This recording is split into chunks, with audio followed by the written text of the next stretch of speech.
Welcome aboard, everybody, to another episode of This Week on Disney YouTube with Mr. Theme Park Conductor. Today, we're reacting to the man, the myth, the legend, Drew the Disney Dude, as well as Hey Bricky. We got two great videos, one about Avatar, one about Coco. We got two West Coasters here just talking about West Coast things. We got Drew, Hey Bricky. We are going to react to those videos right now. I ain't got nothing to say but West Side.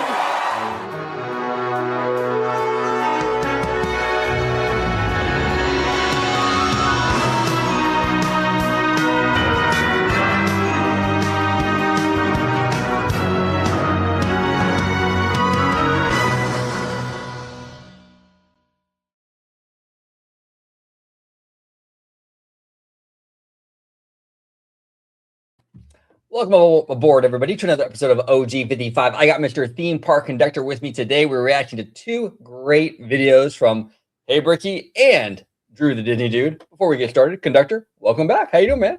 I'm doing well. How about you? I would say I'm doing well, but in 3 days from now, you can ask me that question. If anyone's confused by that comment, I'm going to attempt to buy my first time ever D23 tickets on Thursday morning. Chaos. Can't wait. Unbelievable. Conductor's going to have his right hand with a rosary, holding a rosary. We'll try to get these tickets. But you know what, though? I do think you and George are going to get them. I really, really do. I think it's going to be fine. Hopefully Disney has cleaned up their online process a little bit. We'll see. But I think you guys will be okay, you know? And I'm excited, man. You've never been before. No. First time. First time, dude. First time. First time at Walt Disney World. First time D23. A lot of firsts, bro. A lot of firsts. A lot of great moments. A lot of great moments. Where can they find you on social media, Mr. Theme Park Conductor? Absolutely. You can find me on YouTube and Blue Sky at Theme Park Conductor, on Instagram at Theme Park Conductor, TikTok at Theme Park Conductor 1, X at Theme Conductor, and every Sunday at 5 or 7 p.m. for Conductor Sunday live stream, where we have amazing guests like the one, the only Orange Grove 55 with that wild, wicked patent hair. Maybe sometimes needs a little glitter magic on top of that. That's coming. That's coming. I know it's I know what's coming. It's coming. Oh, man. And so many other guests as we talk theme parks, Disney, Universal. We speculate, we talk rumors, and we support one another. You know what I mean by support one another? If many of you haven't done it yet, please, I urge you to go on Amazon and please get Theme Park Wizards Unofficial Universal Studios Hollywood Guide 2026. It literally just got delivered before we started doing this video, and I cannot be more excited to support a great content creator and a fellow friend and a great contributor to both Theme Park Conductor and Orange Grove 55. Yeah, no, absolutely. I was actually at our local mall, the home of the bar chat. With Theme Park Wizard, his lovely wife Elizabeth, and Alan from Almighty Coasters, and we had the craziest time. It was a lot of fun. Wizard's a good dude, and really proud of him that he has that new book out. I heard it's doing really, really well. So yeah, everybody check it out. And Conductor, let me know what you think about it. I'm going to order mine very soon too. So we'll see. We will see. But Mr. Theme Park Conductor, let's go ahead and dive right in. We got the first video of the day, which is from the Bricky vlog. Now, this is Bricky's secondary channel. So you might be subscribed to Hey Bricky, but if you're not subscribed to his secondary channel, make sure you go ahead and do that, because he does a lot of great stuff on the Bricky vlog that isn't always Disney related. It's a little bit more of a freestyle channel, which I love about that, which I love it. But go ahead and support him 1000%. We love Bricky. But this video is titled "This Coco Ride Might Be Way Smaller Than We Think." Scary stuff. We will see. I'm concerned about this. I did an in-park vlog the other day about this ride, but let's go ahead and watch it and react along the way. Here we go. Glance, this looks like Disney clearing space for something huge. But once you start looking at the edges, the roads, and what's still standing, the more it started looking a lot smaller than what people were originally imagining. Bricky here with your April update for the Coco construction project that's currently happening in the back corner of Disney's California Adventure. So this photo is from earlier this month, courtesy of our friends over at WDWNT. And what you're seeing here isn't construction yet. It's the setup for construction. All of these trees along the edge of the park have been completely cleared out. For reference, this is what it used to look like. You can see a lush garden on the side of Disneyland Drive now that has been cut down to the stump, which tells you this isn't cleanup. This is indeed an expansion pad. And what's interesting is what this space used to be. Part of the sidewalk, part of the walkway, largely not backstage, but offstage. From above, this was actually one half of a hidden Mickey shape inside a DCA, a soft landscaped area that allowed guests a quiet space to walk to and from the park. But what's exciting and both interesting is this used to not be a part of DCA. This was part of the outside world.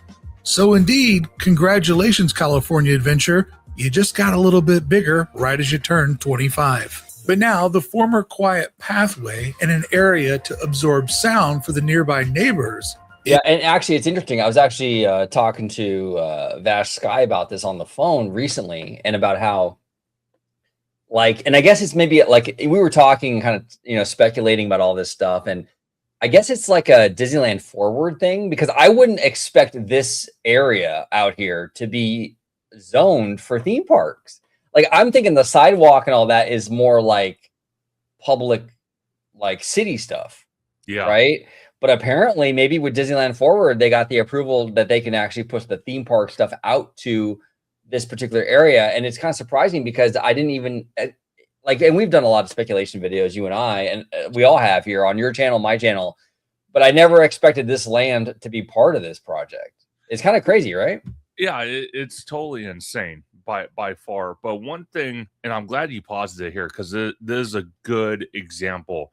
So where the black fencing is, where it's now going to be the new perimeter of DCA, literally right in front of that is where the access road is going to be. So that's a good sign. So it gave us more room. But again, I'm kind of skeptical. We're Bricky's kind of skeptical as well on what buildings they are going to get rid of, because there's 3 massive ones. And I don't think getting rid of just one is going to solidify that problem. I think they need to get rid of 2, if not all of them, and relocate that stuff. Quite frankly. Yeah, no. I mean, at the D23 in 2024, which is now almost 2 years ago, Josh Diamaro got on that stage and said this Coco ride is another Pirates of the Caribbean style attraction. When you say big words like that, I mean, fans are expecting something very good. Yeah. I mean, you have to have room for something like that. You know what I'm saying? So we'll see how it shakes out. I mean, look here. I mean, there are creative ways around the space thing, right? To be fair to Disney, there are creative ways around space, right? So, Sure. For example, Mickey and Minnie's, Runaway Railway, with that very last scene with the factory, they utilize technology to sort of change the scene, right? So it's a factory, and then it turns into like this beautiful, lush garden. They can technically do similar kind of technology tricks with this Coco ride. If they're not able to really create a big building, you can maybe have scenes that sort of change, and as you can kind of go through it, like maybe like in a, like an oval shape.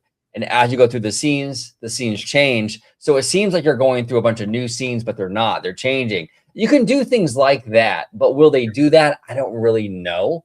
I haven't heard anything like that yet. I mean, we'll see. But as it sits now, if they only utilize this tree line area for Coco, I am nervous, because for a boat ride, it's just not enough. Now, for an attraction that you want to do, like say maybe like a smaller dark ride, like a Peter Pan Sure. attraction, right, in Fantasyland, or even like a Midway Mania, this plot of land would be fine.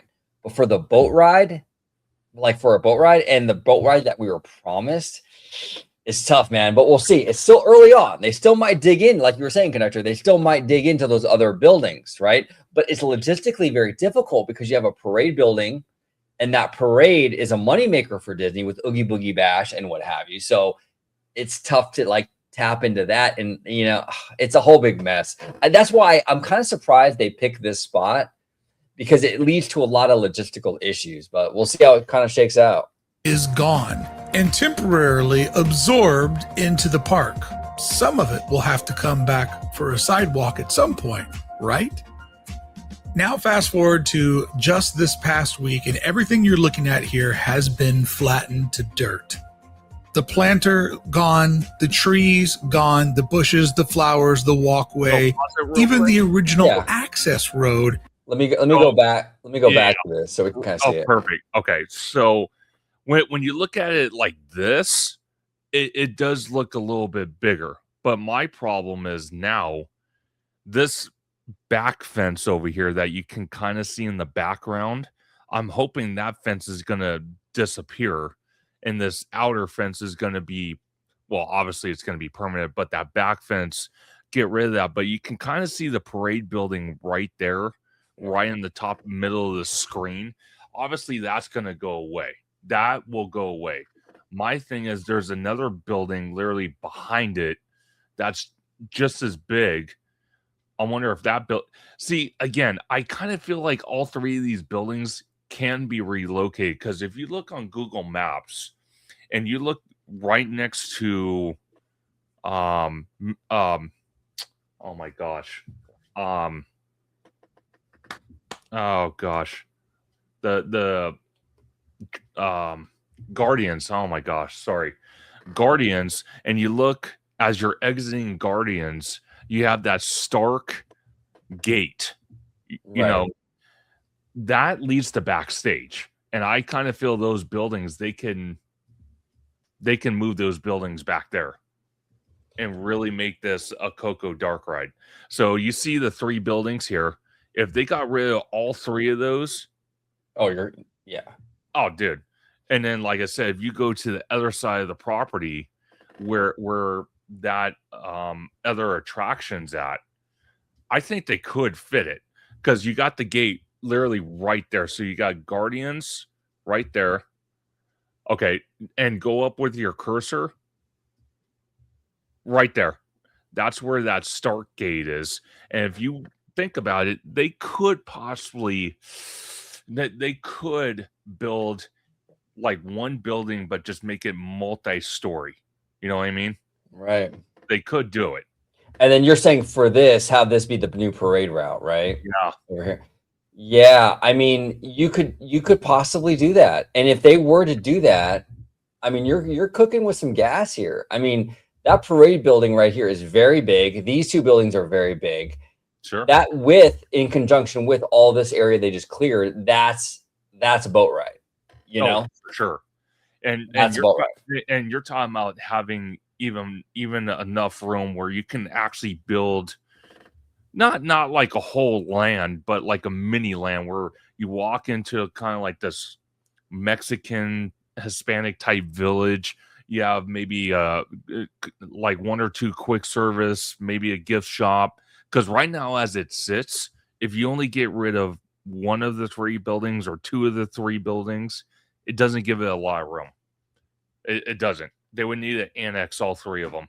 And like I said, build one building across the way and make it a humongous building, like a tri-level building, which I know there's contractors out there that build those, because I've seen them myself, where there's multiple layers of the building.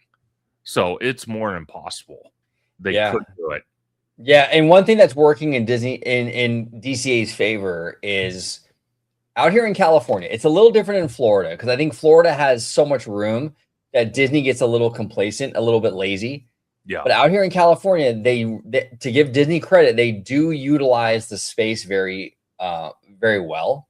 Yes. And so, I mean, Galaxy's Edge, we only lost basically a barbecue place and a petting zoo for that whole land. And for Mickey and Minnie's, we only lost I think a costume warehouse or something like that. I forgot what exactly, some entertainment warehouse. So they're able to really kind of squeeze this stuff in. So we'll see. Hopefully they use that same kind of ingenuity and that same efficiency here at DCA and give us a really top-notch ride. The thing is that DCA needs to have a banger. We haven't had a banger attraction or a banger thing at all for a long time. I mean, I can't even think of the last big. I mean, really, 2012 was the last time DCA really got like love that that was actually impressive. Like, look, San Francisco is a cute little area, and I think it's been like return on investment is huge because that area is way busier now. But it really wasn't impressive in terms of like the theming or anything like that. It was kind of like a low key sort of addition. We haven't seen anything big at DCA in a long time. This thing is Coco ride. Have to knock the socks off of people, man. Well, I will say this for 2012 was the remodel, which I loved. I think one thing that we did get at DCA, which was I think somewhere around that time frame, was Cars Land. That was the best thing that happened to DCA by far. I agree. Yeah, no, absolutely. So DCA needs, it's been a while. Sorry about that. I got to share my tab. That would certainly help here. This road is starting to disappear into the site. So at first glance, this definitely does feel exciting because usually this is the moment where Disney opens up a big footprint and starts building something ambitious. But as I started examining the boundaries, I think this is where things are going to get really interesting for this phase in this project, and potentially the future if we don't see a couple of things change. Because that fence line, that's not temporary. That's your current working boundary. And what you'll notice is earlier they had the scrims on the inside of the park to block this view. But now those scrims have been moved to the outer edge on Disneyland Drive, which tells you this is no longer something they're hiding from inside the park. This is now the entire edge of the project. Yeah. Now, this is footage that I shot just this week, and this is where I started to really kind of get a better idea of what was going on and started to question everything. Because if you look, running right through this space is one of the main backstage access roads.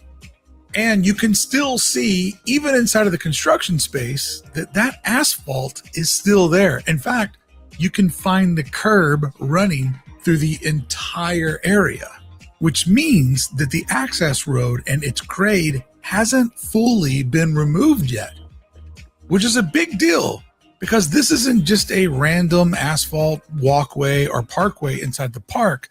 This is part of the overall circulation system that keeps the park operating. So if this entire area is becoming the Coco attraction, that road can't just get smaller. It has to go somewhere else and probably realistically be capped off, meaning that this area here will no longer have road access. So one thing we'll need to be paying attention to the future is where is the new entry point in the southwest corner of Disney California Adventure. Interesting.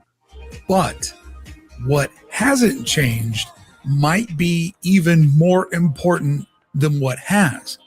Because all of these buildings back here, they're all still standing. And that's when the current footprint starts to feel limited. Now, I will say this. He's not wrong. What they might do, though, because we do have a parade route in between the tree line that they just cleared and these buildings, right? We have a parade route, which I'm assuming Disney wants to maintain parades. Yeah. What might occur is some of this attraction might actually go underground and come back up on this side into a bigger show building. So just because there's the fence and just because it's cordoned off on the tree line and all that stuff, it seems like that's going to be the only spot for this attraction. Some of this attraction might actually go underground. I think even Pirates of the Caribbean does that a little bit to go under the berm. Yeah, it does. So Right? you're wrong.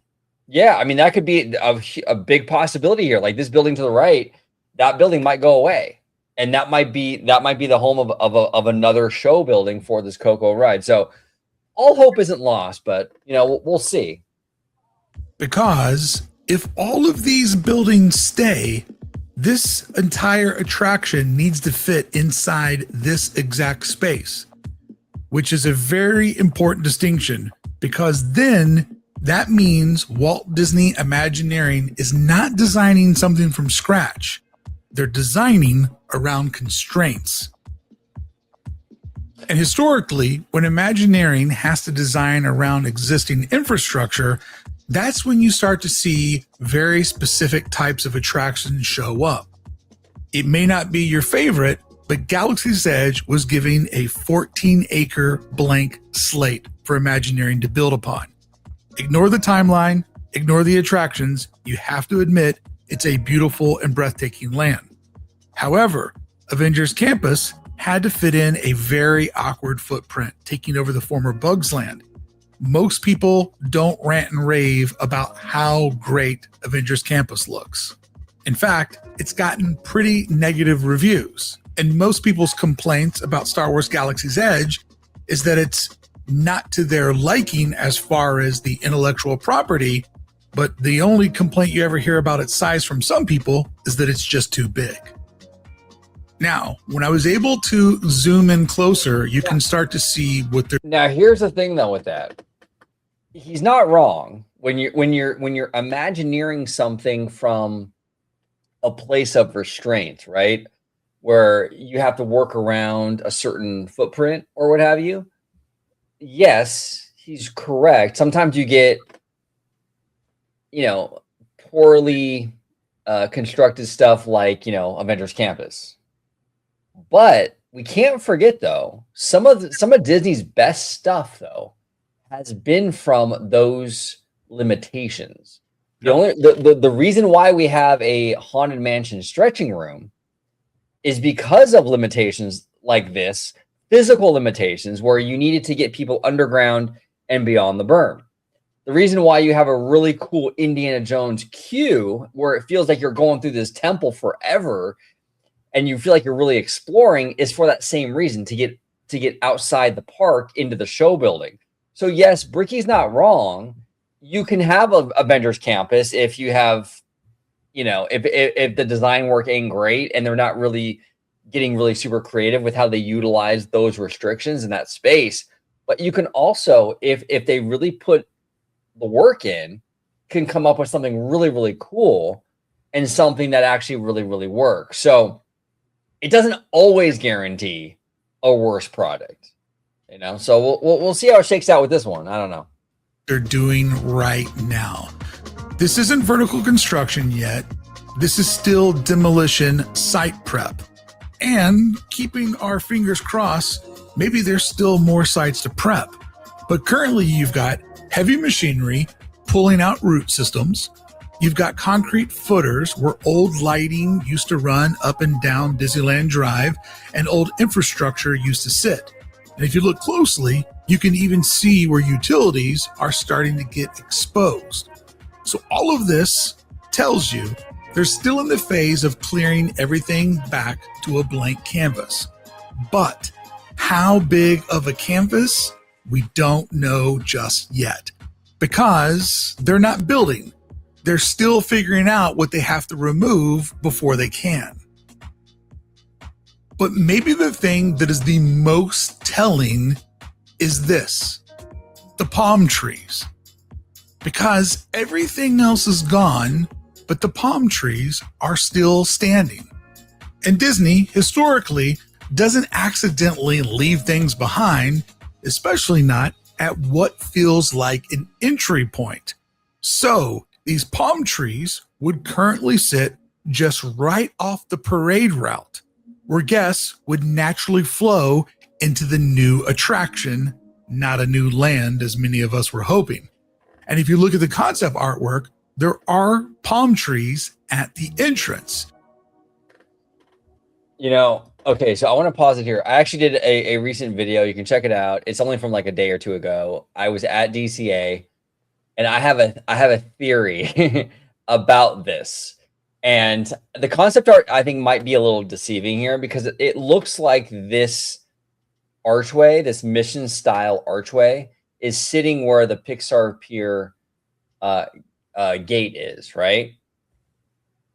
I'm questioning this concept art, and we talk a lot here on the channel, Conductor, about not getting mentally married to concept art. Sure. I have a feeling. I don't think they're getting rid of the parade route. Where the Pixar Pier gate is, I think that's going to stay. I really do. I think this archway you're seeing is actually to the right of the gate, where you enter in. There's the archway, and you go through the archway, and you see the Boardwalk Pizza place, right? Oh wow.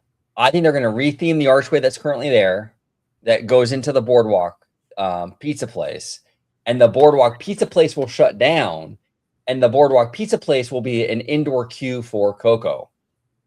That way they can get their queue space, right, for this attraction, and maintain the gate for the parades. I think the artwork is very deceiving, maybe the way it's angled or whatever. And here's the thing too, and I kind of lay it out in the video, but the edge of like the Boardwalk Pizza place and that whole like little food court thing, there's not that much room between the edge of that and where like, like the Incredicoaster starts. Sure. It would be a really awkward design to shove this mission style thing in the middle of the coaster and the Boardwalk Pizza place. I don't think they're going to do it. Plus, if you shove it here, now you got to redirect the parade, and they don't want to work. They don't want to have to do all that. They're going to keep the parade route, and this is actually that whole area with the Boardwalk Pizza and the Paradise Garden Grill is going to be like probably like this Mexican style area, but the Boardwalk Pizza place will shut down, and that'll be the queue area for Coco.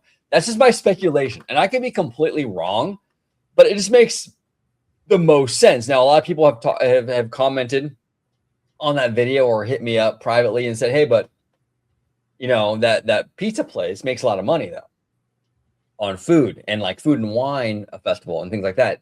Yes, it does, but Disney's looking internally, and they're probably crunching numbers, going, "Yeah, but Lightning Lane for Coco will make more." So what do you do, right? Yeah, I mean the Boardwalk Pizza place makes a lot of money, but Lightning Lane for Coco, I mean that's going to make a lot more money. So that's my theory, and I could be completely wrong, but I think this concept art is deceiving because it looks like it's replacing the parade route gate, and I don't think it is, but we'll see. Well, see, the only thing I say about the parade route gate is because I think at some point to reach the Simba lot, they're going to build another skyway bridge that they're building for the Eastern Gateway, where people are going to have to go through that gate to get to the Simba lot. That's the only reason why I even bring up the fact that that gate might not be safe for long. Yeah, that's a good point. Yeah, because you do have to have some kind of access point, right, to get over that bridge. Yeah, it's crazy. That's why this particular spot is such an issue. Yeah, it's such an issue. It competes with so many different things that are currently there and what they want to do. I will say this, and again, I might get in a lot of trouble for saying this. What if Emotional Whirlwind is not long for this world? I mean, I'd be fine with that, but I'm a Pixar Pier hater. You know what I'm saying? I don't like the pier. I would be fine with getting rid of that. I don't know. We'll see though. But the normie, the problem with Pixar Pier is that the normies love it. So it's like, oh man, But yeah, exactly. I don't know. We'll see. So the Pixar doors of justice might swing wide open. We walk a little bit further down the parade route, and we hook a right over to ride the Coco boat ride. And this would be where guests actually step into that next Coco. Okay, I want to ask you this. You Sure. recently went to Florida, with the Italiano and Tommy, right? Sure.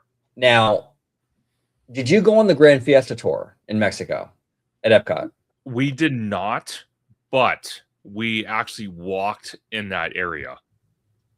Okay. Oh, so you were out in the little courtyard with the shops and the yeah. So I kind of got a gist of what this might look like for Coco.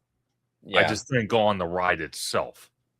Okay. Yeah, that ride is very cool. I actually really liked it a lot, but it's a smaller in scale and scope kind of attraction. Sure. So I'm wondering if that is kind of what we're gonna get here. It's like that smaller scale boat ride, but we'll see. Coco experience. But I think now, instead of asking how big this attraction is going to be, the better question is, what are they choosing to keep? Because so far we've seen what they're willing to remove, but the real story becomes what survives demolition.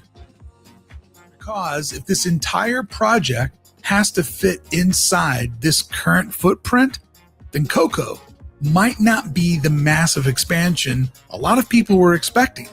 It might be something designed to be way more precise. So this is the point where I have to ask you, what do you think this is? More areas will start to get demoed out and cleared as well? Or is this the complete footprint for a pretty small family boat ride? Yeah, I mean, look, I'm an open-minded guy. I mean, if it's going to be this footprint, then Disney better bring their creative A game to the table, because there are creative workarounds to a small footprint. Like, you can do the Mickey and Minnie set transformation thing, like how they do with like I mentioned with the factory going into like the garden motif, right? You can do technological tricks like that if you have a small footprint. So you can work it. You can make a really quality thing if you really put the creativity into it and make that work.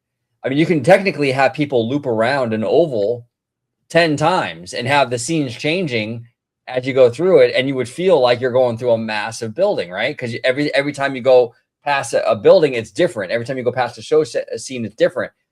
But if it's just going to be physical sets in that small footprint, and they're not going to do any kind of tricks to make it feel like it's bigger, I think I would be disappointed, because you have a really big Latin population out here in California.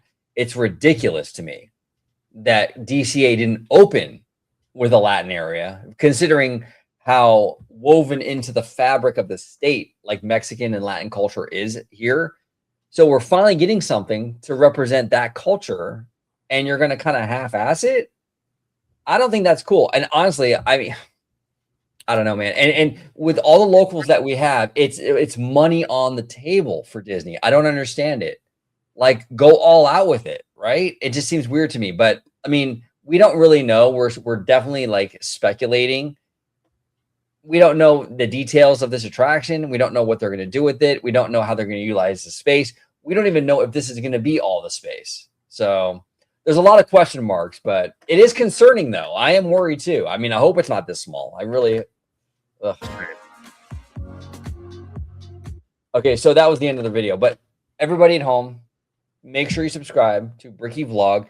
This is his secondary channel. Okay, so it will be in the description down below. Make sure you follow him, subscribe to him. Bricky's a good friend of ours. We love Bricky. He's been on my channel. He's been on Conductor's channel. He's a really good dude, and he's a brilliant guy. And he comes from an architecture background.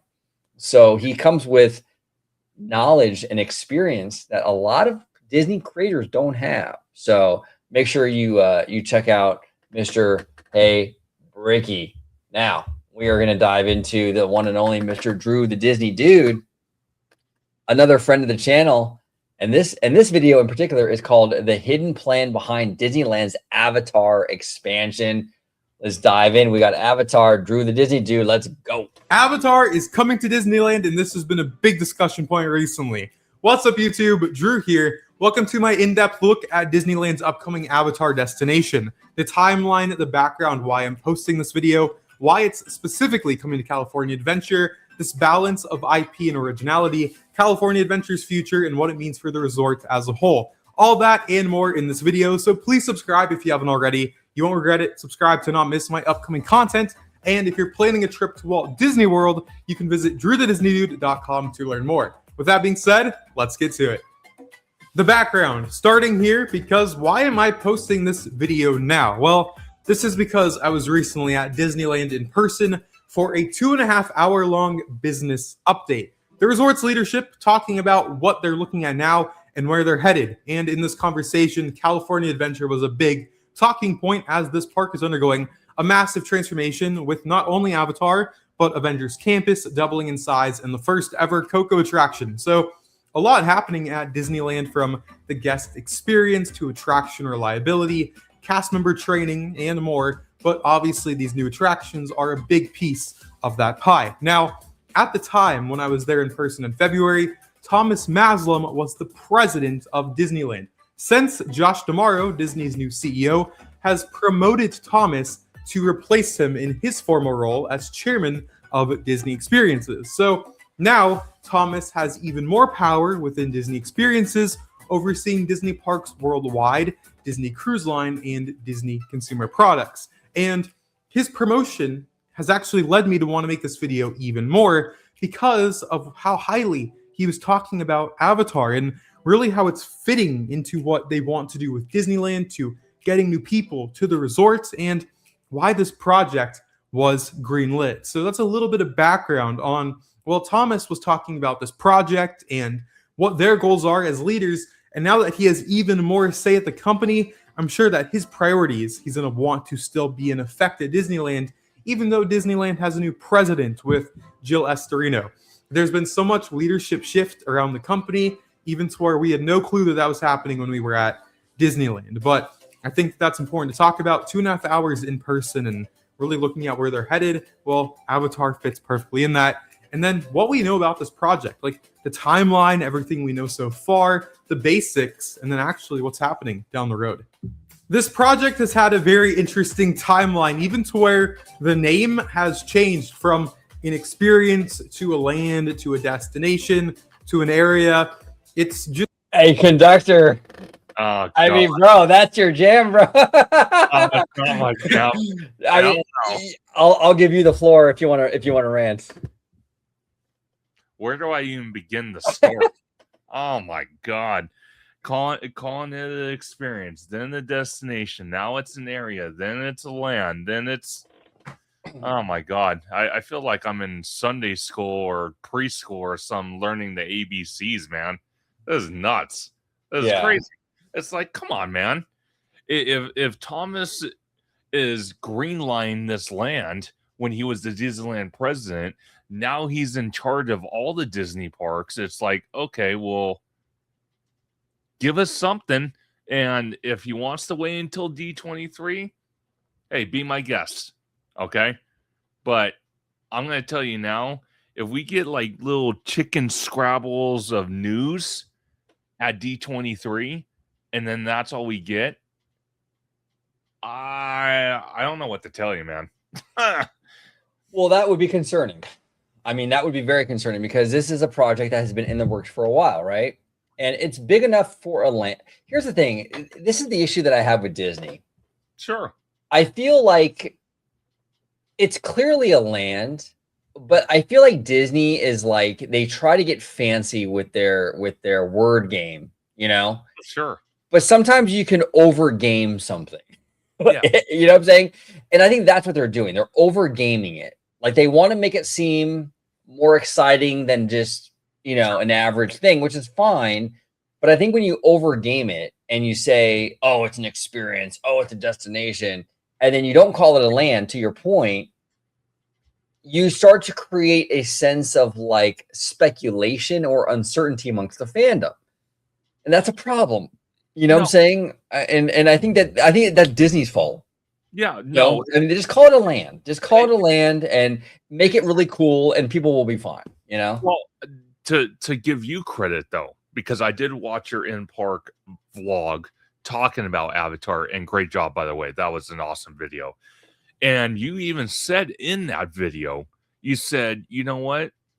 everyone's all, jumping to conclusions saying, oh yeah, it's going to be this little, excuse my language, half-ass, little thing.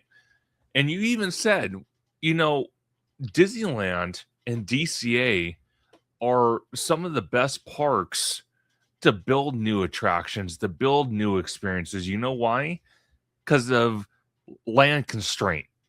Yeah. So they have to get very creative. And that's what I took away from your video.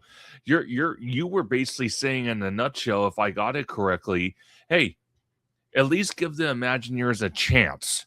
Don't Yes. shoot them down before they even have a chance. You That's know what correct. I mean? No, So, that's exactly it. Yeah, I was making, and I appreciate that, Conductor. Yeah, I was basically telling people to have an open mind, because I think the thing with Avatar, like even the first time around, like the first Avatar land in Animal Kingdom, a lot of fans didn't want that, and I saw a lot of outrage in the community about how this doesn't belong in Animal Kingdom, right? sure. Then it opened, and it was like, dude, and you've seen it now, right? It's amazing. Oh, it's breathtaking. It's amazing. So my whole thing was like, with that in-park vlog, was like, well, let's give this thing a chance, because you know what, it might turn out the same way, or the effect might be the same as it was with the Florida thing, where it's like a lot of fans are like, I don't know, but it might turn out really, really cool. Now, here's the thing: it might not. It might suck. I don't know, but I think that it's really important to kind of have an open mind as fans, because we've kind of been here before with Avatar. We've kind of doubted what this franchise can do in the park experience, and I have faith in this land more than Coco, just because James Cameron is he's gonna put Disney's feet to the fire with this. He's not gonna let them create like a half-ass phoned in experience. So with Coco, I'm way more concerned, because Coco is like, I don't know, like Coco's their property. They can do whatever they want with that. They can really phone that in, and no one's gonna hold them accountable, really. Sure. With Avatar, you have James Cameron, who's got a lot of clout in Hollywood. They don't want to mess with that guy, right? So No. I'm optimistic, but yeah, and honestly, Disney needs to cut like the word game stuff out, though. Yeah. Just call it a land, say it's an incredibly immersive land. We're really proud of it. But when you start to do the word game thing, Sure. with experience and all that, Disney creates their own problems.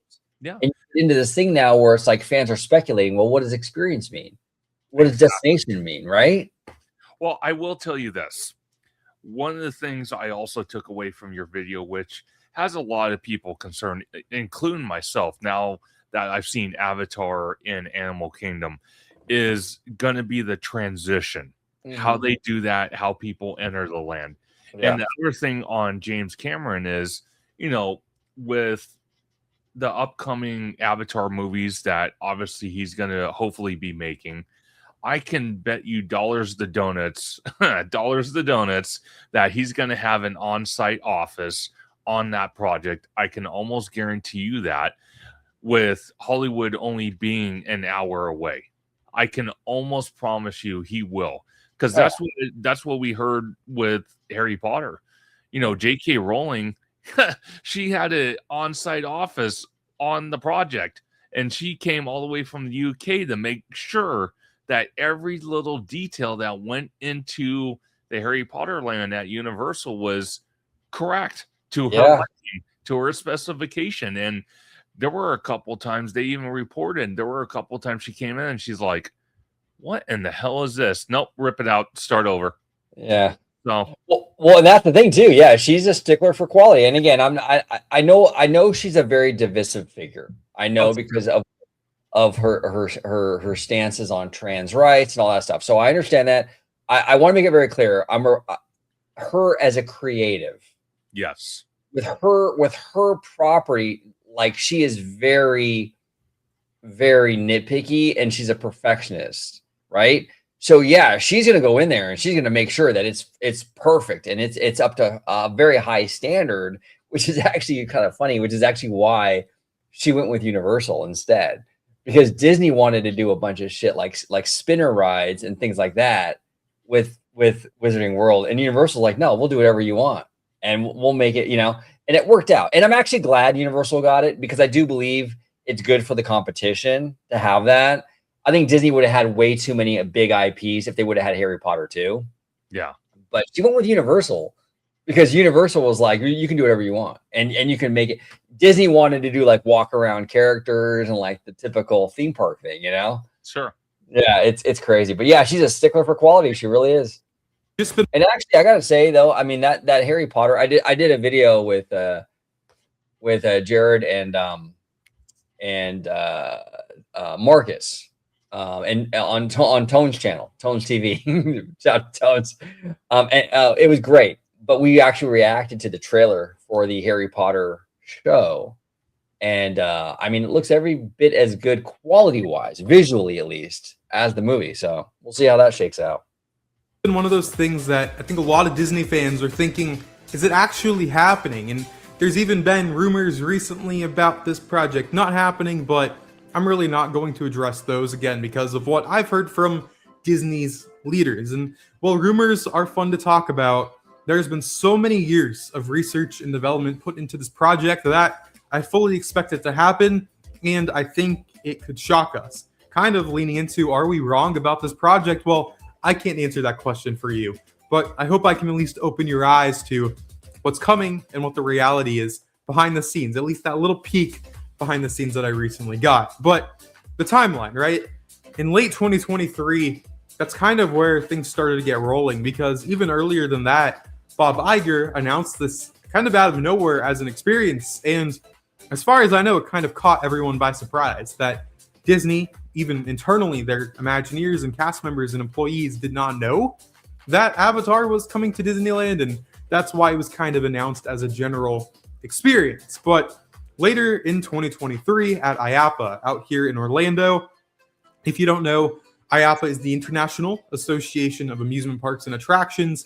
Every year here in November, every single year, there's 40,000 people from around the attractions industry that all come together. It's like the D23 of theme parks and attractions as a whole. Well, in late 2023, at the time at IAAPA, they had a lunch and learn. And that's where it kind of slipped out that this was coming to California Adventure. At the time, Disney denied the claim because they wanted to announce it themselves at D23 in 2024. This was very early on in the presentation, and that's when we kind of got our final look at what was coming, and as of now, what is still coming, and that is an area taking over Monsters, Inc. in a section of the Hollywood backlot that is at California Adventure now, and is going to be kind of like a mini land, a themed area, all anchored by one major boat ride. And now, it's speculated that this is going to utilize either the exact same ride system that you see over at Pirates of the Caribbean at Shanghai Disneyland, which has been very highly rated for 10 years now. Crazy that Shanghai Disneyland is about to celebrate its 10th anniversary, or the next generation of that ride system to make something unique to Disneyland to, again, get people want to come to the resort. And this attraction is going to follow an original story kind of inspired by what we're seeing with this franchise. You have Avatar: The Way of Water, Avatar: Fire and Ash, and then these upcoming films down the road, 2029 and beyond. But really going on Pandora, going on this big grand adventure, searching for majestic natural wonders, and also facing challenges while on that journey as Pandora. And actually, that's one thing I really like about our version of an Avatar attraction.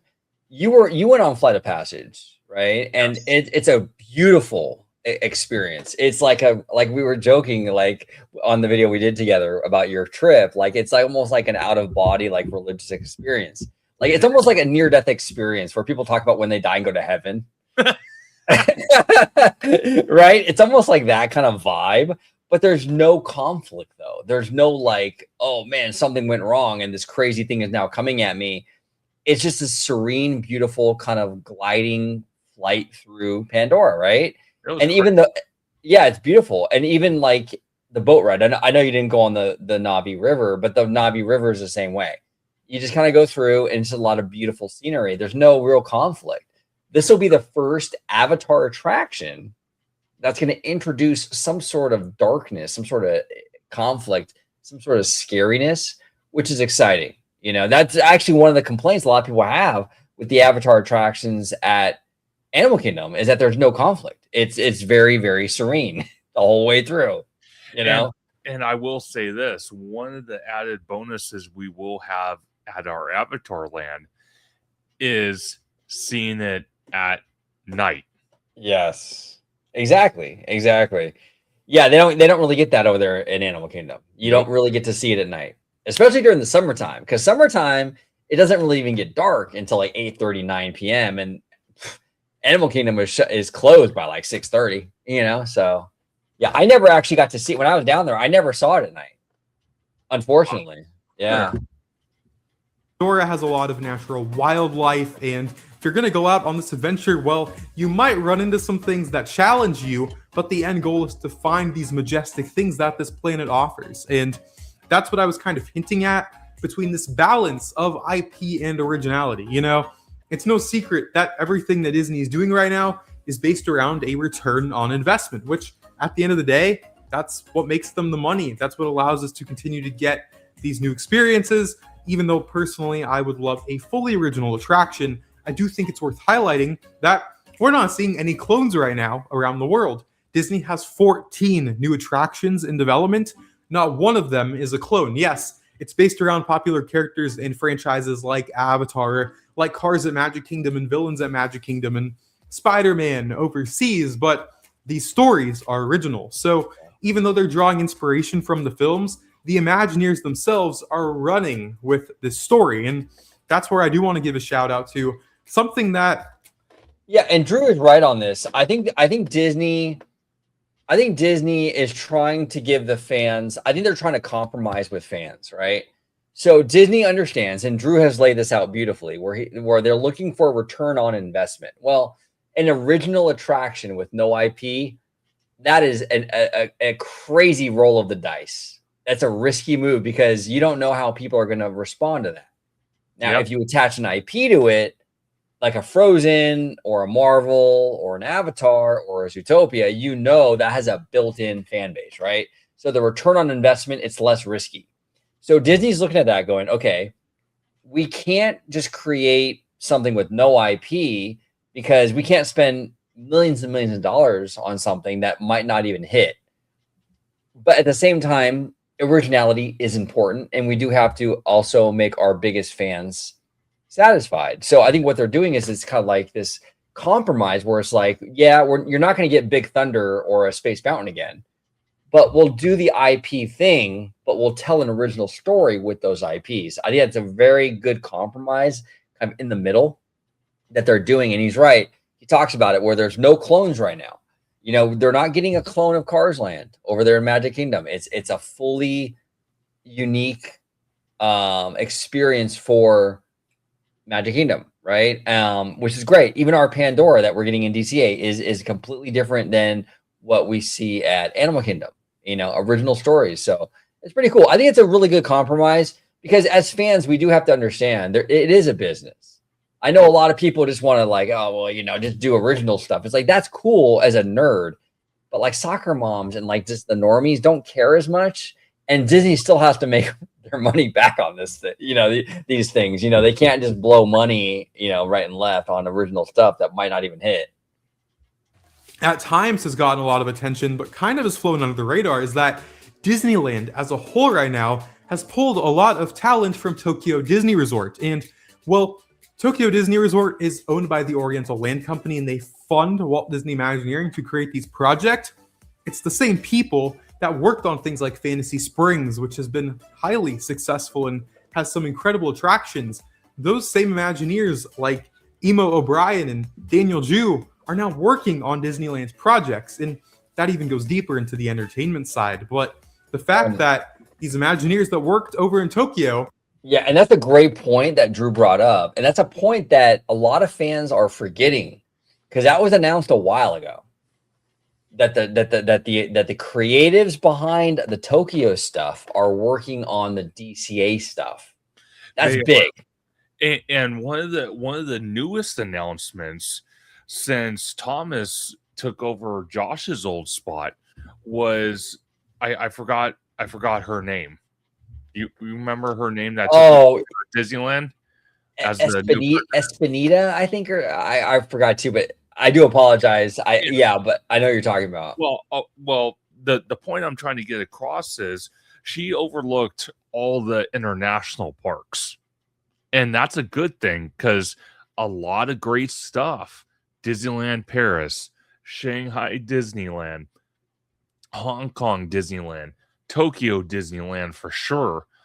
All those parks have amazing stuff in them, and Yes. just incredible. And now we have her running the Disneyland Resort.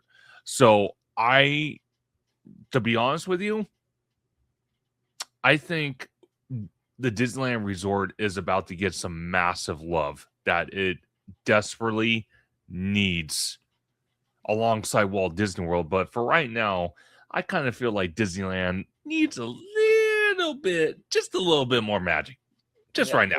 Yeah. No, I know. West Coast is the best coast, baby. You know that. Yeah. No, you know me. I'm a diehard California fan, but I love our Floridians too. You know, and Walt Disney World's an amazing place. But the name of our new president is Jill Estorino. Oh, perfect. Okay, Jill. Yeah, got absolutely. it. But it's awesome that she's going to be running the Disneyland Resort. So I have the most excited intentions of what the park's going to look like, the resort, in the next 5 to 10 years. I'm excited. Yeah, and you're not wrong here. It says Estorino most recently served as president and managing director of Disney Parks International, overseeing parks and resorts in Europe and Asia. So, I mean, and they're doing big things. I mean, we just saw the new CEO Josh D'Amaro out there opening the new Adventure World Frozen area, which looks amazing. Like, I mean, that park, oh my God, that park when it opened was literally an embarrassment to the Disney brand. It was like a parking lot, dude. It was so poorly designed and themed. It was sad. And what they've managed to do with it, with the new Avengers campus, which is better than ours, and the Frozen area, and I think they're getting a Lion King ride. I mean, they're doing a lot of great stuff over there. And Jill was part of all that. So very good news. Have that expertise and knowledge on delivering these great, incredible attractions are now working on something like Avatar, and they get to be original within these worlds and run with these stories that they want to. Also, Ali Rubenstein is a big Imagineer as well that recently came back to Imagineering.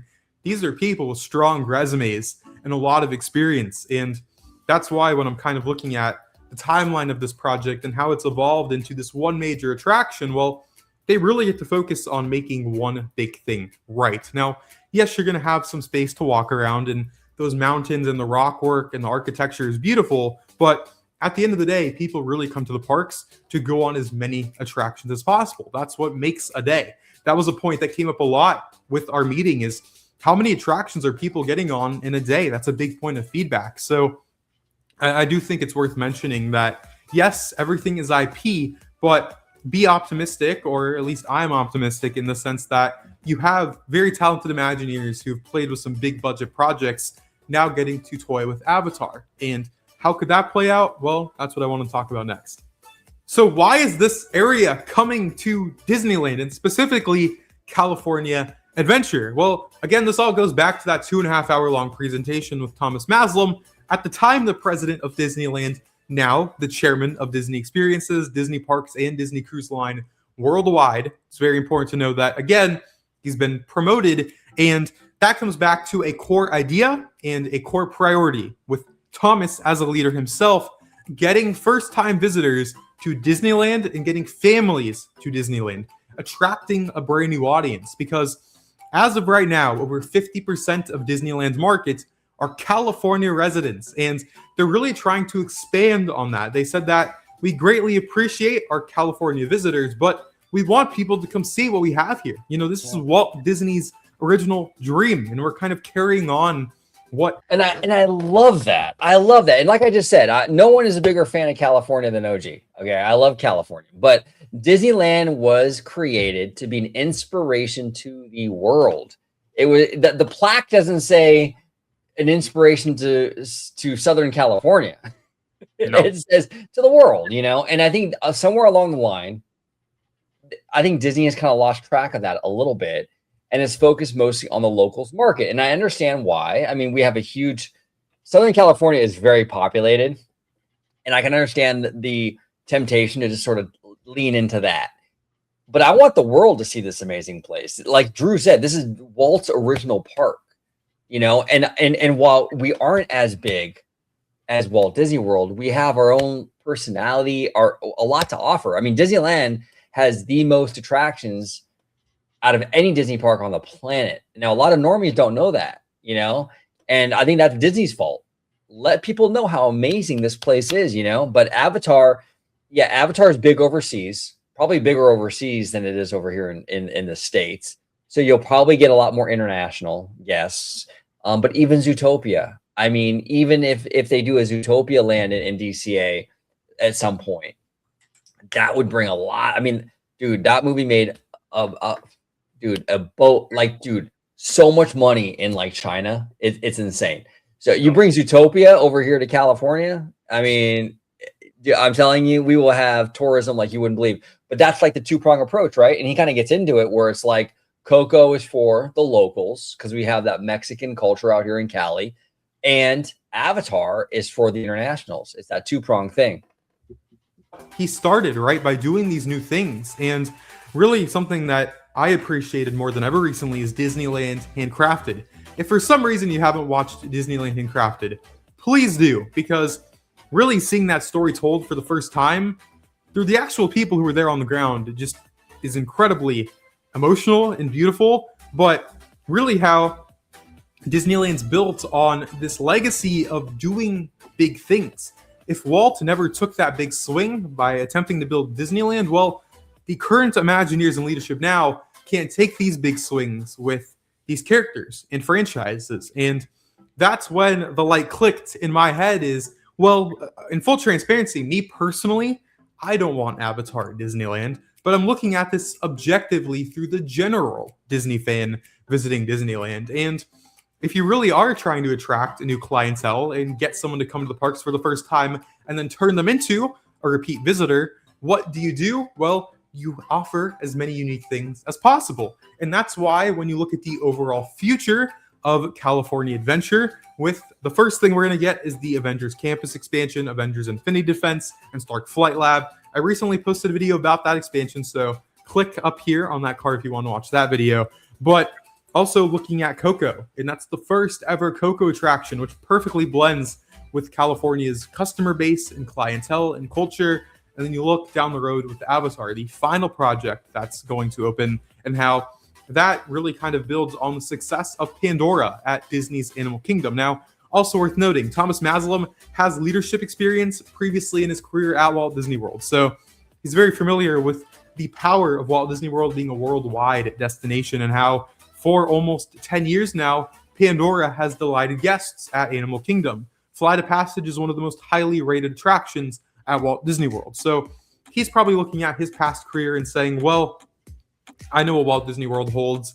I know people love Avatar out there. People were skeptical with Avatar at Animal Kingdom. Yes. It's turned out to be highly successful. And yes, Bob Iger was the one who seemed to have championed this Avatar idea for Disneyland, but Thomas can then take his leadership expertise and wisdom and say, well, I think we can make this work by taking a specific approach to not only deliver a groundbreaking experience from the ride system to maybe being next generation to the current technology with projection mapping and animatronics and everything, right? The storytelling that these Imagineers, again, from Tokyo have in their arsenal and in their minds to have that balance, to get your locals out, to get a new audience, and how it kind of fits in that overall picture for California Adventure's future. You're trying to kind of offer something for everyone. And then in the meantime, even right now, offer things for families. Like we've seen Bluey and Bingo come to Disneyland. So now I will say this: you and George have brought up a lot about how, like, you know, bringing Zootopia to DCA, which I fully support. That I do believe.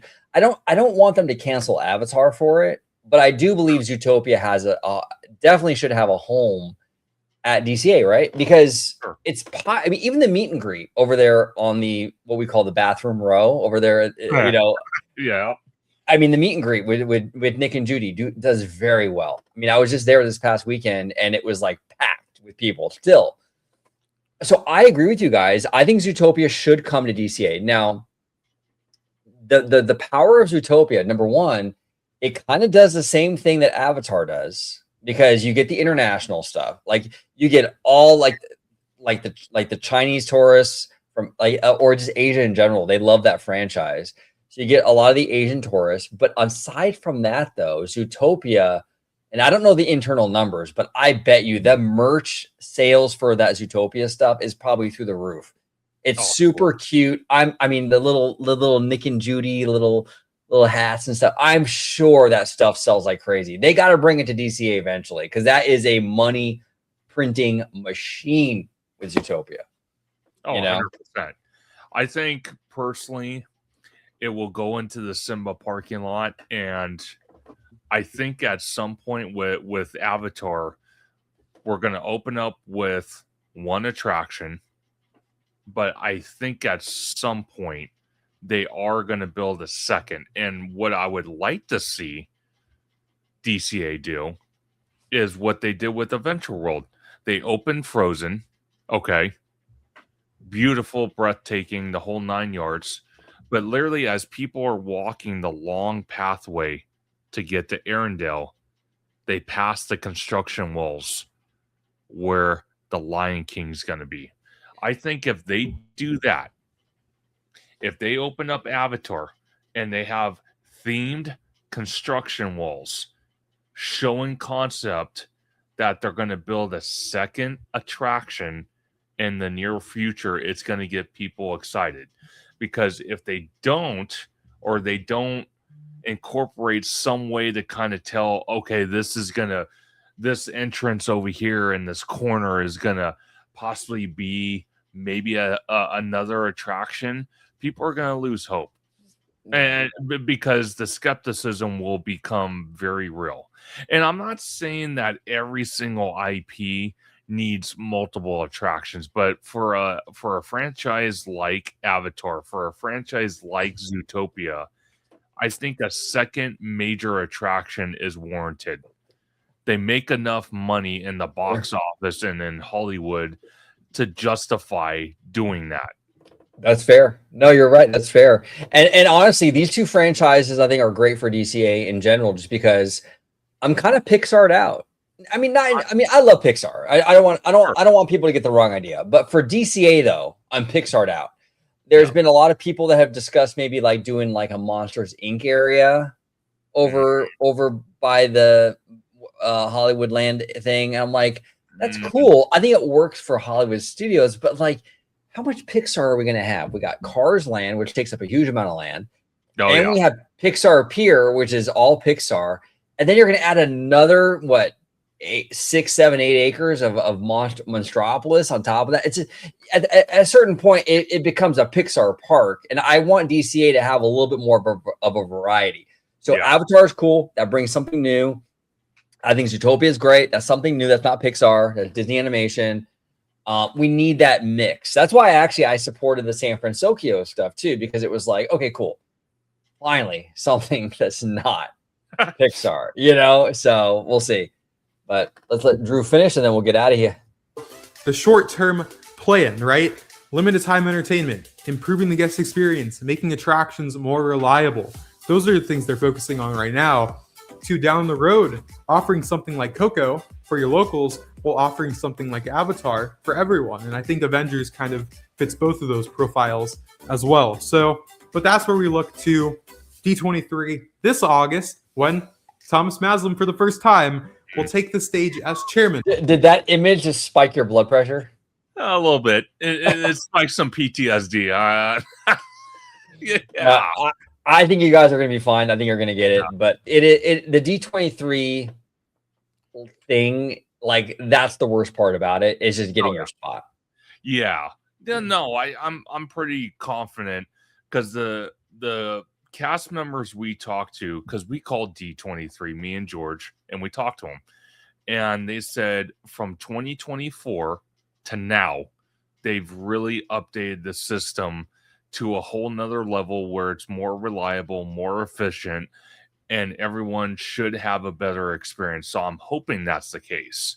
So Yeah. we'll wait and see Thursday morning when me and George try to buy tickets. Yeah.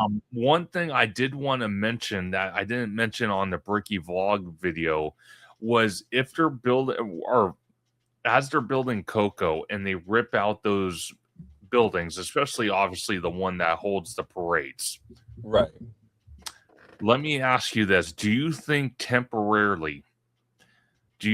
they'll relocate those parades that they usually do in DCA and move them over to Disneyland?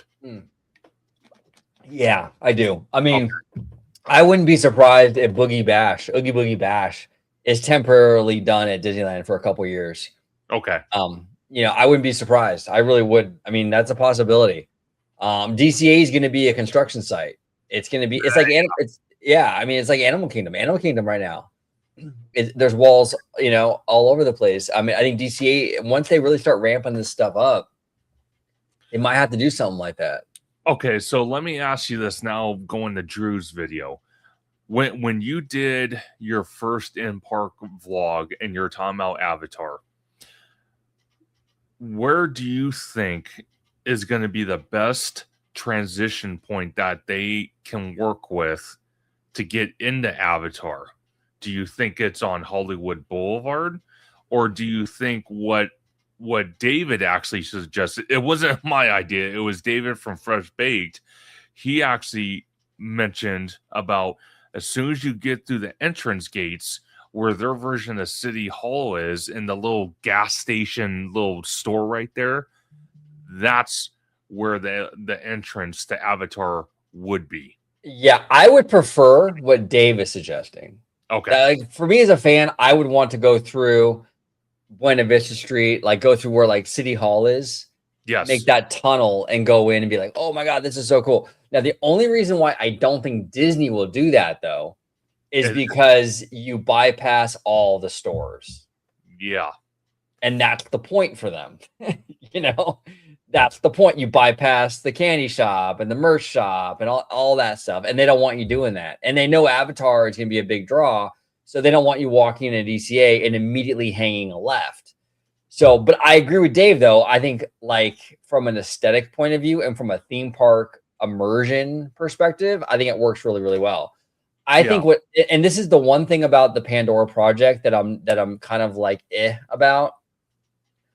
The transition. It's probably going to be similar to the Hollywood studios going into Batu.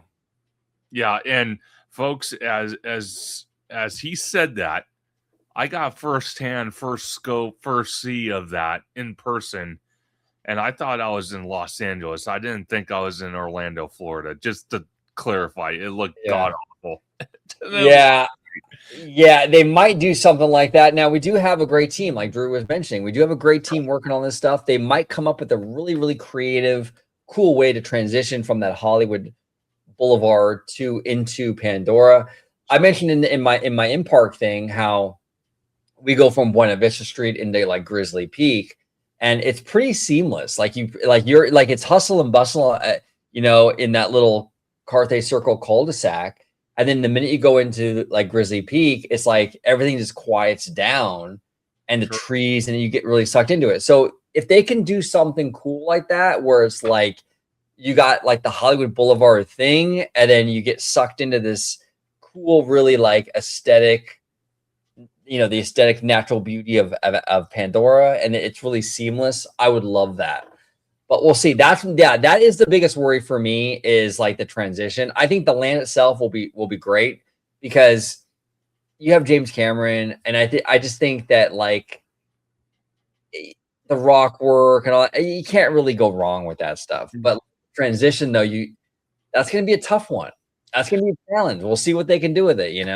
Well, I'm going to tell you this: the only other thing I want to see with Avatar, alongside with Coco, is I'm hoping they do a 360 kind of design.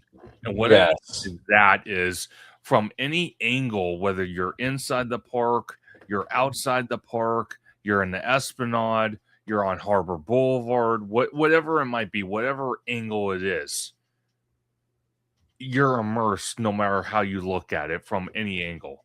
Because the one thing I don't care for with Batu at Disneyland is literally if I'm outside the park and I'm in the parking structure, literally I look at it and you have the beautiful rock work, but it looks like it's on a freaking popsicle stick because literally down below all you see is steel. I'm like, what the hell is this? Come on, No, man. you're not wrong. You are not wrong about that. I believe, and I could be wrong, and anyone in the anyone watching can comment down below and correct me if I am wrong.